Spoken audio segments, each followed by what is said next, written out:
Se considerarmos seriamente nossa fraqueza, encontraremos abundantes razões para levar a sério nosso dever de vigiar e orar. Nossas fraquezas podem ser vistas de dois ângulos. 1. Não temos poder ou força em nós mesmos para suportar a hora da provação.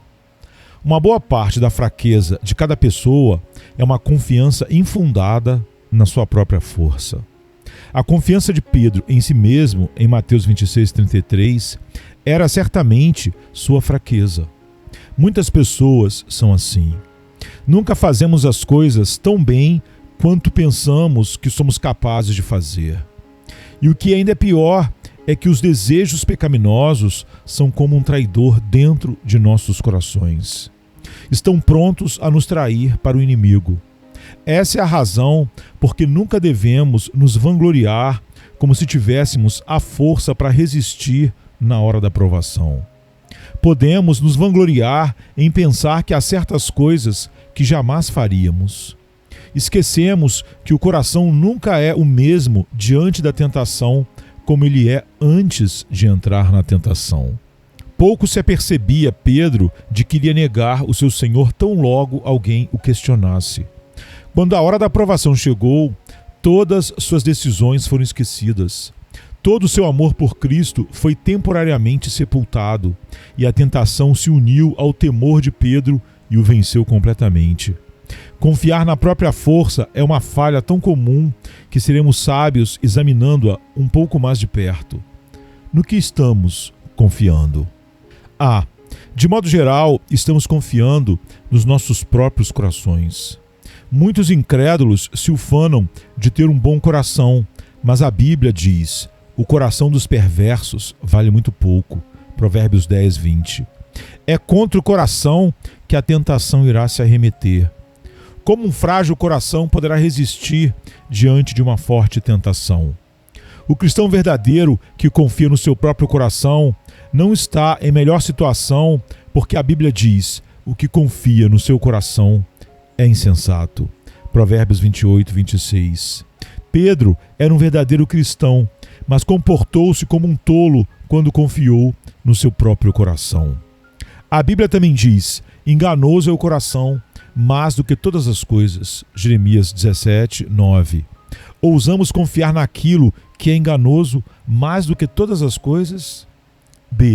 De modo mais específico, estamos confiando em que o coração tem a motivação suficiente forte para evitar se deixar vencer pela tentação. Seriam essas motivações suficientemente fortes? Pense em alguns exemplos. Primeiro, o amor à honra do mundo.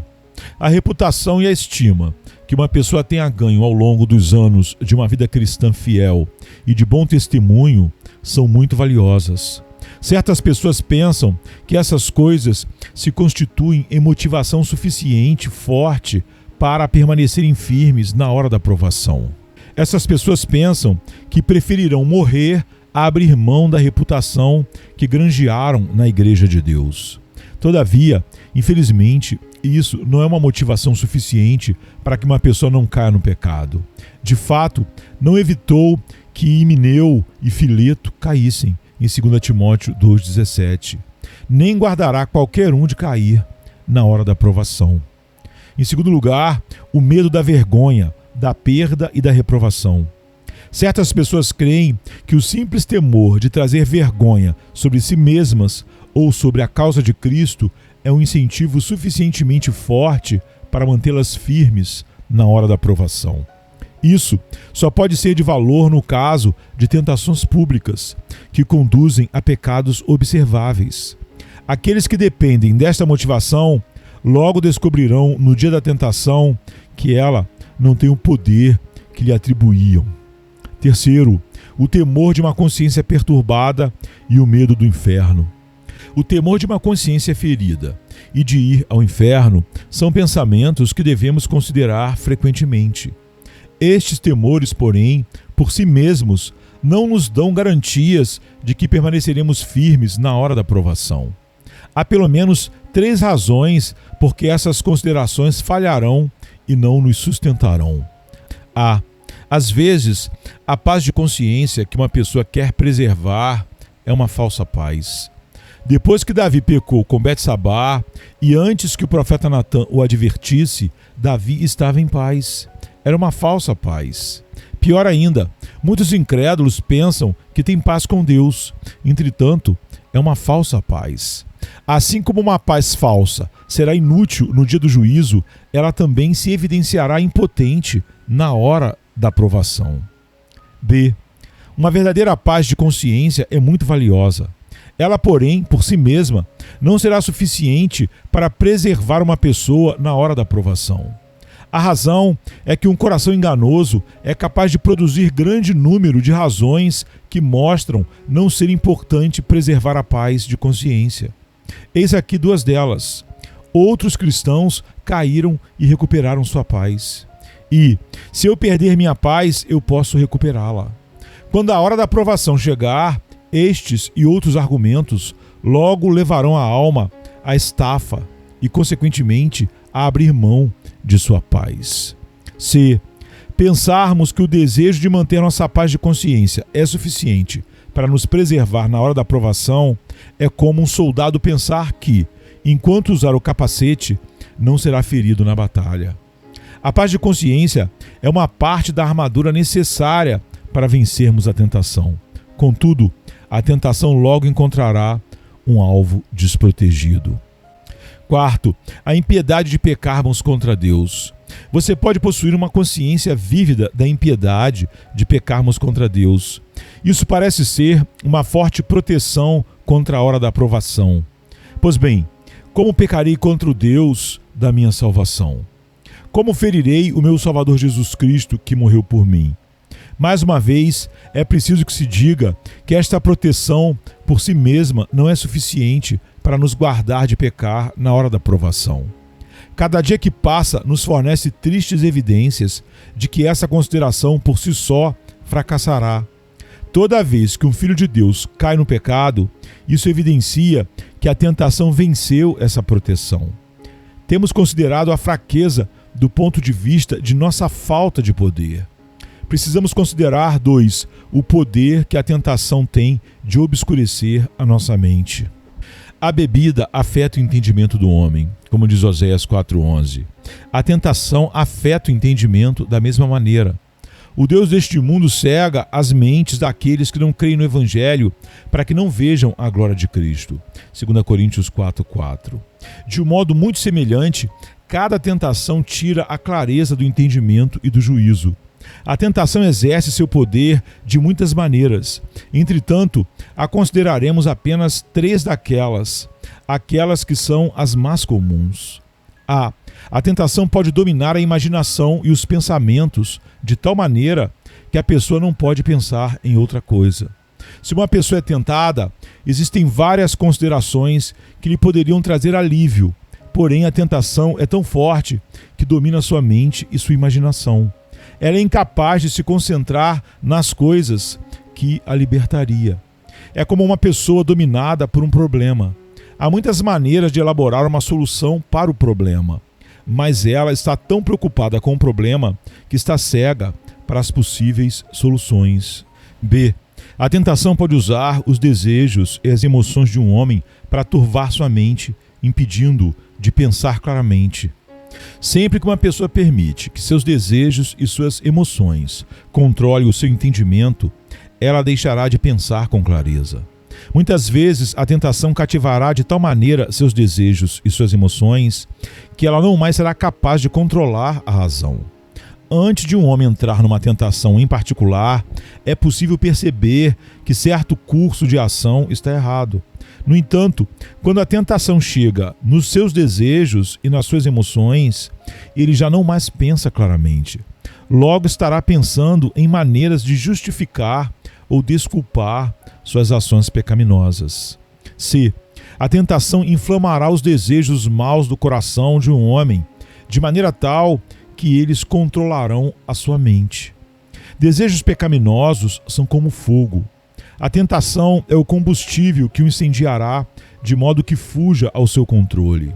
A razão humana frequentemente o persuadirá a refrear os seus desejos pecaminosos. lembrando das consequências do que ele quer fazer.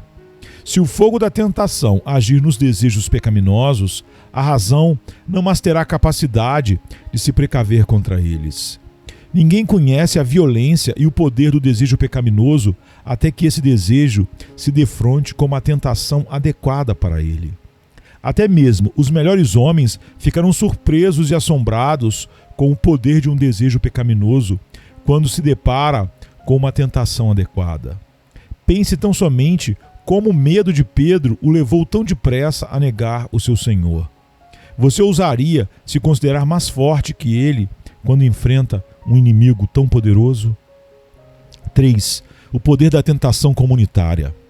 Em Apocalipse 3:10, o Senhor fala da tentação, hora da provação, que há de vir sobre o mundo inteiro para tentar os habitantes na terra. Essa hora da provação veio para testar os cristãos descuidados naqueles dias. Satanás veio como um leão rugindo para persegui-los e como um anjo de luz procurando desviá-los. Precisamos pensar em 3 aspectos deste tipo de tentação. Este tipo de tentação é um julgamento vindo de Deus e Deus tem 2 propósitos através dele. É a punição do mundo que tem desprezado o seu evangelho. O outro é o julgamento daqueles que falsamente professam ser cristãos. Isto significa que a provação tem um poder especial de modo que executará o propósito divino. A Bíblia fala de pessoas que não acolheram o amor da verdade para serem salvas. Pessoas que não creram na verdade, mas se deleitaram com a injustiça.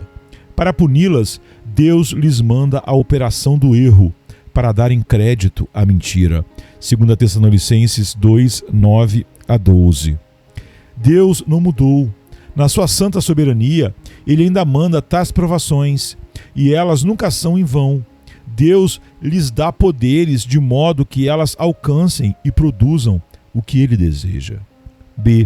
Este tipo de provação envolve a tentação para seguir o exemplo de outros professos que têm a reputação de serem piedosos. Em tempos de crescente impiedade, o padrão da piedade do povo de Deus decairá. Esse declínio começará com alguns cristãos que se tornarão relaxados, mundanos, sendo negligentes com seus deveres cristãos. Estes cristãos questionarão os velhos caminhos e se sentirão à vontade para seguir seus desejos pecaminosos. Inicialmente, outros cristãos os condenarão e talvez até mesmo os repreendam. Depois de algum tempo, porém, maior número de cristãos se acomodará ao exemplo destes poucos cristãos. Não vai demorar muito para que seja difícil encontrar alguém que realmente seja piedoso. Este princípio, o de que um pouco de fermento leveda a massa toda, como está em 1 Coríntios 5:6 e Gálatas 5:9, precisa ser levado a sério. Com apenas uns poucos cristãos influentes, prosseguindo em seu declínio espiritual e justificando-se diante dos outros, logo uma multidão seguirá o exemplo deles. É mais fácil seguir a multidão para praticar o mal do que se colocar firme do lado daquilo que é certo. O mesmo princípio se evidencia na questão do ensino falso. Do que se precisa para mudar toda a posição doutrinária de uma igreja? Tudo do que se necessita é de alguns cristãos influentes que continuem promovendo e justificando ensinos falsos.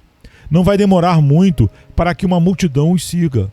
Quão poucos são os cristãos que percebem a força da tentação para seguirmos o exemplo dos outros.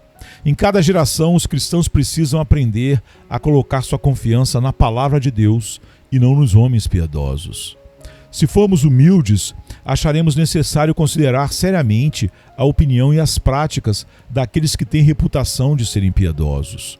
Contudo, não é necessário seguirmos os seus exemplos se suas opiniões e práticas são contrárias à palavra de Deus. Este tipo de tentação geralmente inclui fortes razões para acompanharmos uma multidão em direção ao mal. No ponto anterior, observamos que há uma forte tentação para que sigamos o exemplo de pessoas que têm uma boa reputação. Além disso, estes líderes que nos induzem ao mal oferecem as melhores razões para justificar suas opiniões ou o exemplo que dão? Você estaria pronto a pensar por você mesmo? Se for assim, você será dificilmente enganada pelas falsas conclusões de outras pessoas. O Novo Testamento, por exemplo, nos dá, indubitavelmente, ensinos claros sobre a liberdade que os cristãos têm em Cristo. Infelizmente, não é difícil alguns perverterem esse ensino. Lenta e deliberadamente, as salvaguardas da santa lei de Deus são removidas e a liberdade cristã se transforma em licença para pecar. Se os cristãos percebessem logo no início do ensino para onde a falsa interpretação os estaria levando, provavelmente eles se voltariam dela horrorizados. Pode bem ser que muitos desses ensinadores, eles mesmos, não saibam para onde seus ensinamentos os estão conduzindo. A princípio, o desvio da verdade parece ser pequeno e insignificante. Sem se aperceberem, tais ensinadores e seus seguidores se afastam mais e mais da verdade, até que se constate que mudaram a verdade de Deus em mentira, como está em Romanos 1, 25. 4. O poder da tentação pessoal. Já consideramos em parte o poder da tentação no que tange a seu efeito sobre o indivíduo, sob o título O poder que a tentação tem de obscurecer a nossa mente. Queremos agora simplesmente acrescentar mais 2 pontos. A. Em primeiro lugar, por que é que a hora da provação é tão forte?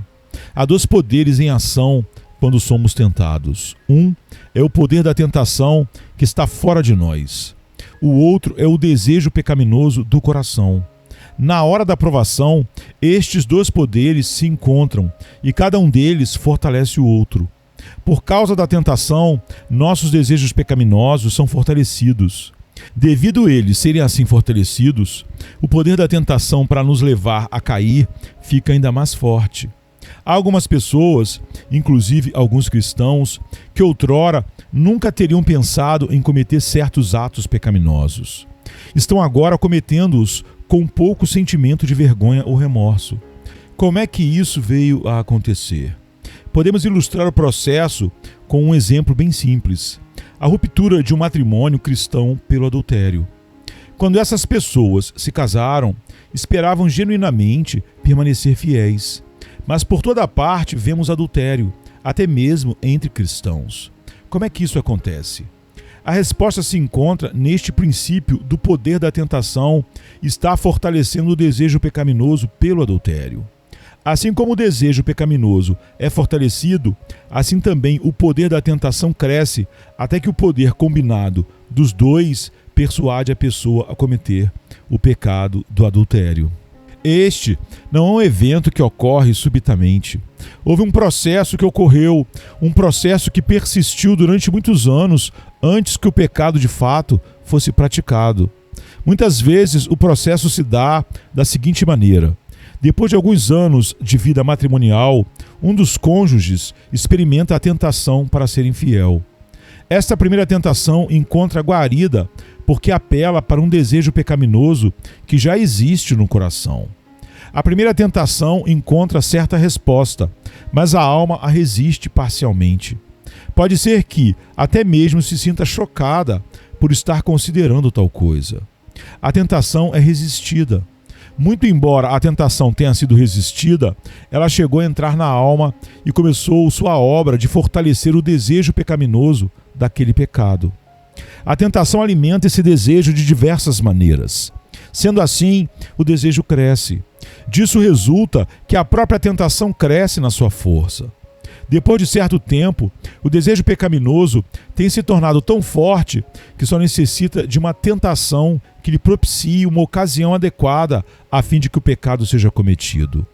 Só existe uma maneira de nós lidarmos de modo satisfatório com a questão da resistência à tentação. É irmos diretamente contra os desejos pecaminosos aos quais a tentação apela, procurando fortalecê-los. Tão logo tomemos consciência de um desejo pecaminoso, quer seja a ambição, o orgulho, o mundanismo, a impureza ou qualquer outra coisa, é mister que busquemos mortificar esse desejo. A escolha é esta: ou mortificamos o desejo pecaminoso, ou nossa alma morrerá. B. Em segundo lugar, precisamos também considerar que que a obra da tentação afeta toda a alma e não apenas os desejos pecaminosos aos quais ela apela. Podemos ilustrar isto voltando ao nosso exemplo anterior. Quando a primeira tentação, a infidelidade, vem a um cristão, sua razão lhe diz que esta tentação precisa ser resistida. Uma vez, porém, tendo a tentação entrado na sua alma, ela agirá na razão também. A razão deveria ser governada pela consciência e se opor à tentação. Contudo, acontece que ela se torna governada pelo desejo e favorece a tentação. Na medida em que o desejo pecaminoso fica mais forte, ele irá, de um jeito ou de outro, apoderar-se de toda a alma. Notamos, mais uma vez, que há um processo se desenvolvendo. No início, dirigida pela voz da consciência, a razão se opõe à tentação. Tendo a tentação entrado na alma, constatamos que progressivamente a razão vai agindo a favor da tentação. Dentro de pouco tempo, a razão, que previamente não podia contemplar esse pecado, começa lentamente a pensar no prazer que o pecado trará. Passo a passo, a razão é induzida para afugentar o temor e o medo do pecado. Finalmente, ela estará incentivando e justificando o próprio pecado que antes não podia sequer contemplar. É amedrontador considerar o poder da tentação em perverter o uso da razão com vistas aos seus fins iníquos. Aprenda de sua própria experiência. Deveríamos sempre aprender de nossa própria experiência, assim como da de outros. O que é que sua própria experiência de tentação no passado lhe ensina? Acaso não lhe ensina que a tentação maculou sua consciência, perturbou ou roubou sua paz, enfraqueceu na sua obediência e escondeu o sorriso de Deus de você? Pode ser que a tentação tenha falhado e não o tenha conseguido persuadir a dar vazão ao seu desejo pecaminoso. Até mesmo quando isso ocorre, não seria verdade que ela deixou gravada na sua alma sua sujeira e lhe causou grande tormento? Todos admitimos que, raramente, se é que alguma vez isso se dá, saímos da tentação sem alguma perda espiritual. Se essa é a sua experiência, então como poderia você voluntariamente se deixar enredar pela tentação? Se você está gozando de liberdade da tentação, cuide-se muito para evitar que entre na tentação outra vez, para que algo pior não lhe suceda. O alvo de Satanás ao tentar os homens é sempre o mesmo. Em cada tentação, o alvo principal é sempre o mesmo. É sempre desonrar a Deus e arruinar nossas almas. Por acaso, você trata levianamente a tentação ou brinca com ela quando sabe o que ela pretende obter? Crê realmente que a tentação quer alcançar tanto você como Deus? Se for assim, então a gratidão a Deus exige que você use os meios que Deus colocou à sua disposição para frustrar o alvo de Satanás quando ele o tenta.